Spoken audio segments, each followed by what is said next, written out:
And we're off. I gotta go get my saw. I got it all started ready, but I don't got the other side where the door in the front is, because I need to know how much J channel that I need. So this is my neighbor side, so I want to not be in here as much.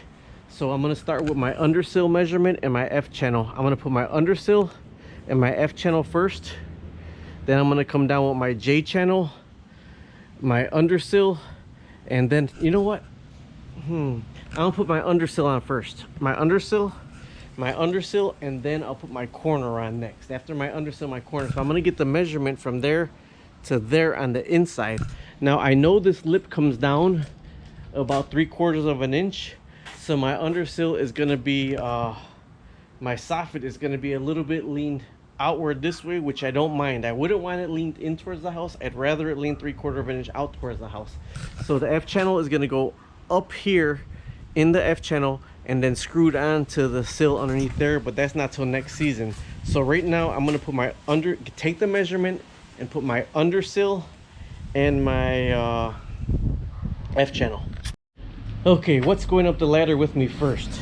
A level, my F channel, my hammer, and a pocket full of nails, and I'm gonna go up the ladder. I'm gonna tack this corner in first, and as far as I can reach, level it, and then tack another nail in and tack in between these right here. Of course, you watch, you hit it in the centerpiece right here, and you don't bog it all the way down. I put 3 tacks in there. The corner's not tacked yet because I forgot how I gotta cut it for the corner piece, so that's why I got not tacked that, because I'm gonna go up there with some tin snips later. But I used the level and I'm taking it back up now to get these pieces right here. I know with the ladder I could reach probably 3.5 feet both ways. All right, next I'm putting the J channel on the side right here. Same thing, level, hammer, and this time I'm bringing my tin snips because I don't know how far up I'm gonna go. This is a 12-foot J channel, but I know I need 10 foot of it, but I gotta make it meet with the F channel top. Close enough for government standards. Look at that J channel right there. All right, I do got to put a PVC inside corner or something up against it though.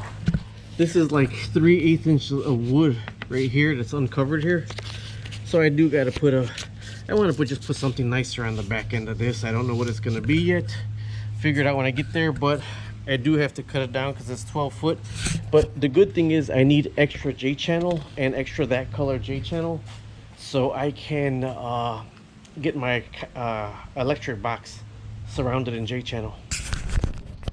All right, now I can't put my corner piece on and my undersill is that I start the F channel on this side right here, which I do have the F channel right here. Now this long stretch, this F channel is not going to stop right here.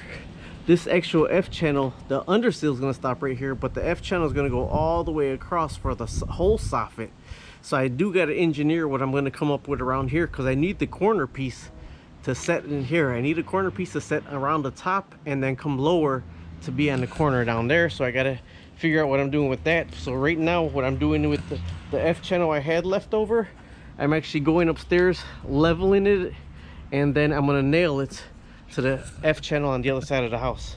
Then I could do my corner and my undersill. All right, I already went up there to look to see what I might have to cut off the top, but that got to be 1/4 inches down. The corner got to be 1/4 inches down anyway, and the undersill is going to be inside of that, so I ain't angling anything down.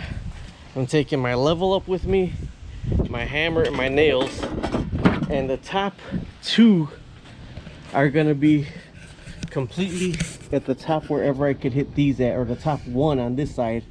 I don't got a ladder on the other side, so what I'm going to do is level this whole side first, and then I'll go around to the other side to level the other side. I can start on that starter strip. Man, let me tell you, that corner was more harder than what you would have ever thought it to be. So this side looks, I think, straighter. The good thing is where it starts to go not straight is behind the fence. So with the starter strip now, that side is narrower than this side, so I do got to get the starter strip measured from in there. So you kind of want 1/4 inch extra from in here and 1/4 inch extra from in here to give you room a little play. So the J channel is pretty deep, and this channel from the corner is pretty deep. What you kind of want just a little bit of play, not a lot of play. Like I said, it's different up there than down here, but you want it to have a little bit play on the inside and on the outside. I'm not taking the level up because I'm bumping this all the way up against the F strip that I got there and then tacking it in. So I'm starting in the middle, kind of getting it where it's level, then wherever I can reach the nails, and then push it up and tack it in. And like I said, this is the really thin one. This is what you end off your siding with. All right, so this is the end strip. This is what you end at the top with, all the way at top. This is what's called starter strip. Let me look at it the right way. This is the way you nail it in, and this is what the bottom looks like, because it pops right in to the siding and what you're going to start with. So this starter strip does have to be level. The other side, really, to me, doesn't have to be as level. It does have to be level, but it doesn't have to match up. You kind of want it to match up as best you can. So what I'm going to measure off of down and up is I'm going to measure off of this right here up. And then when I measure off of this up, then I'm going to line where my starter strip is going to be. So that way it can match up from the other side to this side. But the other side, I'm gonna go ahead and start with the starter strip. And since I'm almost done with everything, I'm just gonna start siding the other side now. I need this at 82.5, the starter strip. I got 12-foot sections, and that's only 7 feet over there, so this should be really easy going right on up. All right, I have my blade in here, my vinyl blade. Although it's easier to cut it on the fatter side and then go in than cut it on this other side.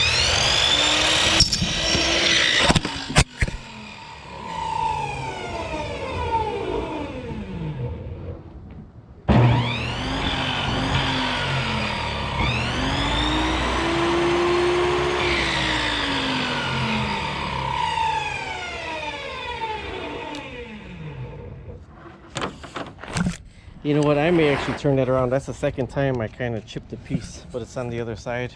And I cut it a little bit big anyways. But I might actually turn the blade around or do like other people, go in and cut out. This is using the blade backwards. Go in and just cut it the opposite way. Or I might turn the blade around and we'll see how that works. All right, I turned the blade backwards like everybody recommends. Turn the blade backwards, let's see. And it's gonna be the exact same cut I just did. Oh. Unplugged it because I didn't want to cut my fingers off. Alrighty.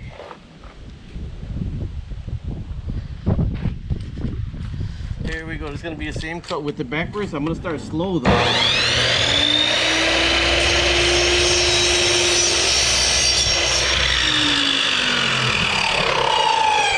I'll be damned. It worked backwards. Right, here's the flagstone right here. You know, you don't really want to crack it. Here's the crazy thing. You don't want to crack it. You don't want to crack it. It's flush up against the back, so you know it's going to be a proper cut. There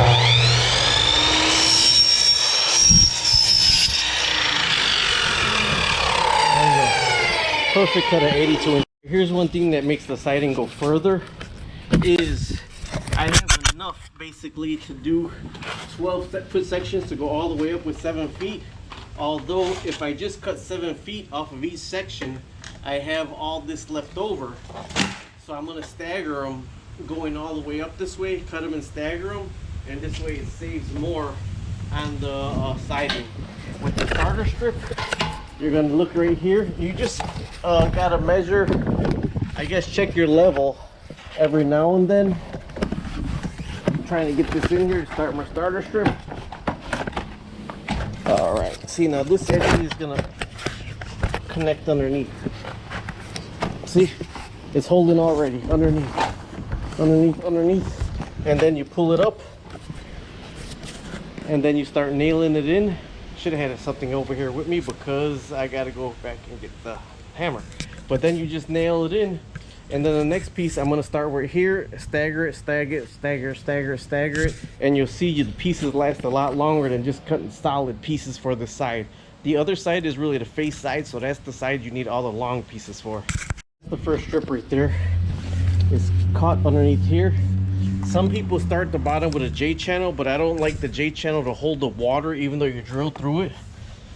So You could check your level, but I'm gonna check my level every 3, as long as you're pulling it up tight. Just pull it up tight. That's what you got to do. Pull it up tight. Now this one, like it says right here, I'm not gonna waste all the long ones just to keep 7 foot up the side. It'll be clean, although I'm gonna do with this. Now with your matching, let me show you this. There is a right and a wrong side to do this. This is the factory edge right here. So the factory edge goes to factory edge. So now I know that's not a factory edge, so that'll go into that side. So the factory edge could go to the factory edge right here. Factory edge has to go to factory edge. Let me explain the right side and the wrong side of hanging the little bit extra. This is a little bit extra. Oh man, I did the cardinal sin. I cut the wrong side out. All right, so this got to go underneath here and squeeze into here, but it'll fit anyways. Okay, because you're supposed to go factory to factory, and that is not factory to factory. Okay, but here's the difference. I got this one underneath this one. See, it's underneath because that's where people are gonna see it from this way. So if they look down it and it's this way, they're not gonna see the edge. But if you look down that way, you see the edge. So the edge that people are coming from, you want smooth, and where people aren't looking, you want the opposite way. So that wasn't perfect. I could actually cut this out, or I could leave it, but I'm just gonna leave it because the other one's gonna snap right into there anyways. Next row I'm gonna do with the level, because I could see I was overzealous pulling up on this side. So I'm gonna do the next side, the next row with the level. All right, you know what they say, factory edge to factory edge. But what if you don't got a factory edge on the next one? Cut your own factory edge with tin snips. Now you want to stagger these. You don't want this line up the whole side by itself. That line right there, see right there. So you kind of got to stagger them to this side, to that side, to that side. After this one, then there's going to be another whole piece, then another half a piece, then another whole piece. But you kind of want to stagger them so it don't stand out when you see it. I didn't hit this one all the way in yet because I got to get the measurement from here to here, and it's going to go underneath this one right here. So that's why I didn't hit that nail in right there yet. But so while I'm running around where all the tools are, I'm going to measure one whole length, then this half a length, and make 2 cuts, then come back around. All right, that's why it says finished edge to finished edge, because there's this got to be able to go under that right there, and you see it's overlapping. But in the same, I got to put that on the inside and the outside, because like I said, that's the way everybody's gonna see. So this got to go underneath that, and then we'll see what cutting we have to do.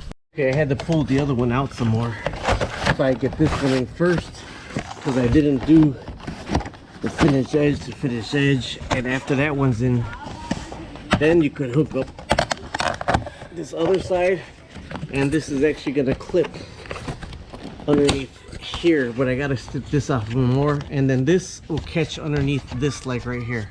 So I got to cut this down a little bit more, and then this clips underneath here. I've been working out here to try to get this shot for you. You see it's raining all over me, but the thing is, I'm just working on this right here. So this is my last piece, and I got to cut this off because it's 7 3/4 that I need. And this is where the undersill comes in, because you push it right up in that undersill for it to hold. Now this right here, I got to score, but I'm going to use my CRKT minimalist survival knife to score it and crack.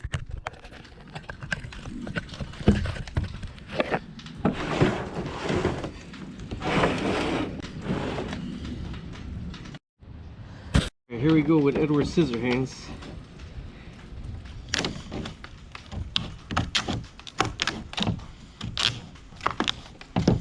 These are working way better than tin snips. I hate using tin snips.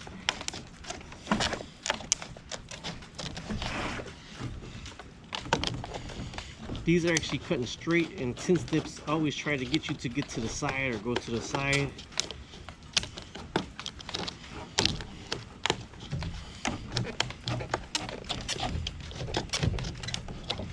After this, I'm done for the day. I'm putting everything away.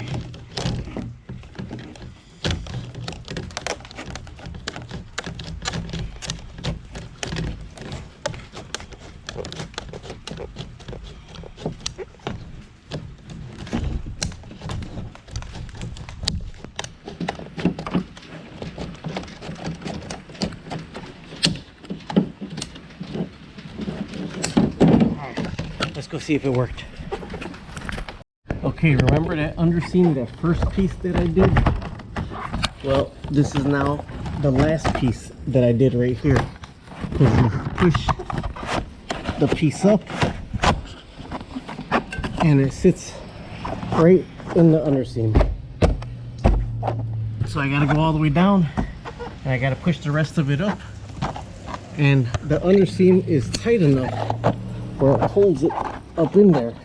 And also there's another tool that I'll probably pick up tomorrow that you could clip it and part of the underseam will come out. But that's actually in there really good. I just gotta move the ladder down and I'm done for today.